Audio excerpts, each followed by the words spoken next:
Bacon makes anything better. I want bacon on everything. Burgers, breakfast, grilled cheese, spaghetti. No one should ever even think about eating Brussels sprouts without bacon. I'll even drink bacon.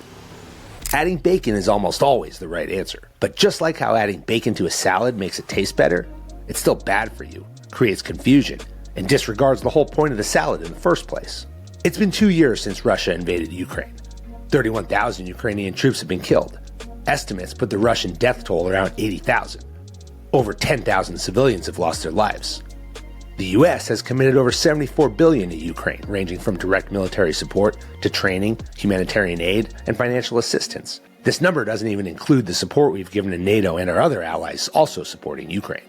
After so much investment, public outcry, and continued rhetoric from all sides to support Ukraine, why after 2 years has America's support stifled when the very outcome of the war rests on the decisions our Congress makes? There's one other place other than salad where bacon, or pork for that matter, doesn't belong. Congressional legislation. Some call it pork barrel spending. Others call it earmarks.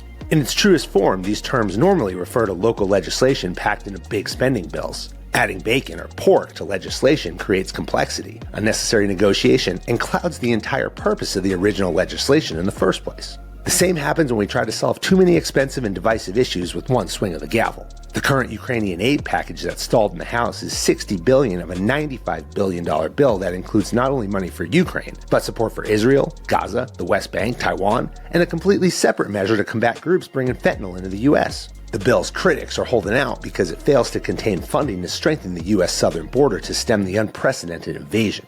Our political system has proven that it's almost impossible to get our elected leaders to agree on even one issue. How are we going to get them to agree on 4, 5, 6 different globally important pieces of legislation at the same time? That's like eating a pack of bacon and then wondering why we didn't lose any weight. Maybe it's time to start considering policy and financial decisions on one topic. Let's have a detailed discussion about one thing, argue both sides, and then come to a collective decision effectively and efficiently. Then move on to the next. Political discourse is critical in America if we want to make the best decisions for our country and the rest of the world. But if we pack so much bacon into every dish, it might seem good, but we'll actually never be able to decide what to eat. And maybe then, the Ukrainian soldiers can get back to fighting the Russians and stop checking their cell phones to see if America has given them more ammo.